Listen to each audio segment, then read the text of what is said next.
Good morning, and thank you for joining us here on 7 Mile Hill Sanctuary with a cup of coffee.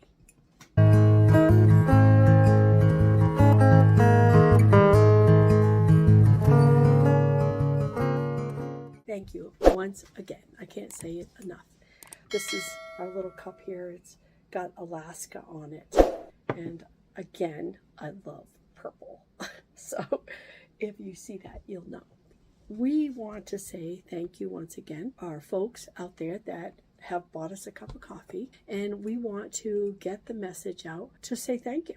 And so the next person who bought us some coffee was Carolyn Viator. Thank you so much, Carolyn. Carolyn Viator I've known for quite some time, and she's down there in Louisiana. Cajun girl that was wonderful to work with, and we have just kept up our friendship. I am so thankful that we have. She is a hoot to know. We have very similar backgrounds as far as our children growing up and that kind of stuff. So we could relate to each other very easily and, try to encourage each other. And we're just telling stories. And I'm sure some of you have done the same thing. There's other ladies out there that have got friends that are in the same boat or similar situations, and you're able to help encourage people to tell them that there is a positive outlook, there is a light at the end of that tunnel, and just be thankful that you have an amazing friend, even if all they do is listen to you. And I can chat now. And Carolyn, she can chat too, guaranteed she can chat. So we're great together. So, what are we going to talk about today? Well, I wanted to talk about a young man. His name is Kian, and he came out here asking, hey, can you help me learn about the dogs? Now, granted, he's young and he's still in high school, but he wants to learn. So he came out one day and he met our dogs, and of course our dogs are all over the place, and he went home covered with all kinds of paw prints all over his clothes. But he loved it. So we told him if he wants to come back, we will work on keeping the kennel clean. We'll show him what it takes to feed the dogs, how to treat the dogs with respect, which I have no doubt he'll have any problem with. He's got a wonderful mom as well. So thank you for that. So Kian came out again another week, and we had decided before they came out that, you know what, let's just let Kian go out with the dogs. It was a little chaotic because the dogs hadn't been out in a few weeks with the weather changing and with us working with the other races. So we decided, you know what, perfect. The dogs need to get out. We hooked the dogs up. They were screaming. They were carrying on like the dogs do, because guess what they were getting ready to do? Run, because they love to run. We hooked up the dogs. We hooked up 8 dogs.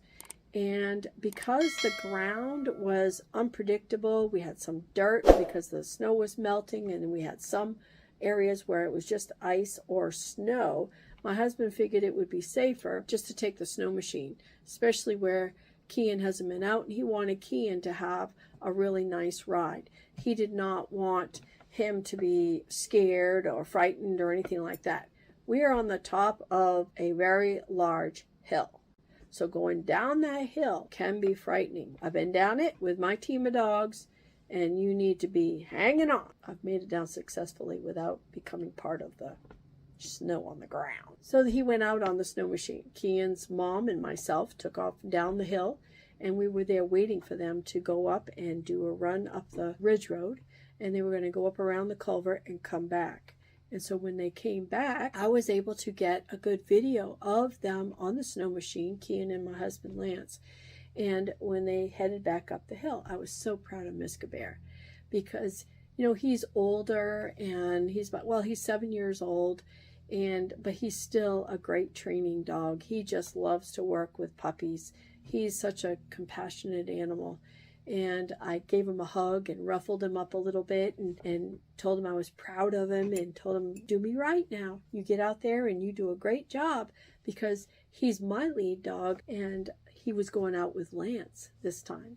So he did what he had to do, and I saw that smile on his face coming back. Did as he was instructed to do. Lance gave him a haul left, immediately went left. And if you look at that short video, you will see that Mr. Bear did a great job, even kept Chipaway in line. That's pretty good. So, with that said, we want to thank Kian for wanting to come out and wanting to learn about mushing, about caring for the dogs. So we went through showing him how to put on a harness, even had him taking the harness off to make sure he felt comfortable taking it off, and your own body positioning, you know, kind of straddling the dog as you pulled it off of them. And he just enjoyed it. He just loved it. And that just warms your heart when you have somebody who really wants to learn, somebody who wants to be a part of the mushing community, and being a young person wanting to learn all this. So we figured instead of just throwing him in there and teaching him everything all at once, it was best to do like an introduction. So when he comes up next weekend, who knows what we'll have him doing. But one good thing is this, is now we have the ability to have 2 to 3 teams out at one time versus 1 or 2. So with only one 4-wheeler that we have, and we're looking into possibly getting a second one, which we really need anyway, they will have their own 4-wheeler as well, so they can help us get these dogs trained. We have a good friend who has 3 of our Sepalas.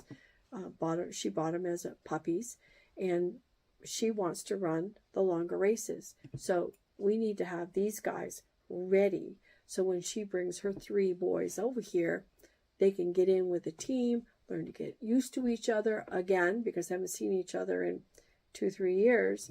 Then they'll be able to get out and do those longer runs, and she will be able to get in some of the longer races versus just the sprint racing. Thank you for joining us, and thank you, Carolyn, for getting us cups of coffee, and thank you, Kian, for being a part of 7 Mile Hill Sanctuary. Have a blessed day.